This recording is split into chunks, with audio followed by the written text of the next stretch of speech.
Yaani leo nimeamua kuongea kwa nyemba, mnaongea ujinga. Wewe fikiria leo unakaa unaongea kwamba mtu akishuka zake Posta Kijangwani atembee kwa miguu mpaka Foro anafanya mazoezi. Imagine wewe ndo mzee wako unakuja unamkuta wewe na Honda yako unatembea, mzee wako ndo unamkuta anatembea kwa miguu.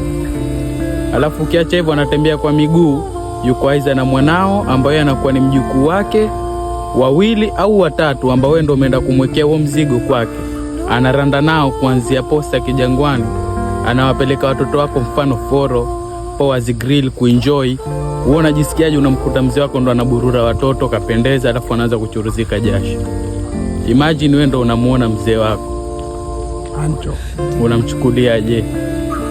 Wewe ndo mzee wako unamkuta huyo yupo kisonge tena haraka haraka, huko akamate mtoto, huko afute kijasho, huko anataka akawapelekewa nao wakaenjoy. Wewe unajisikiaje?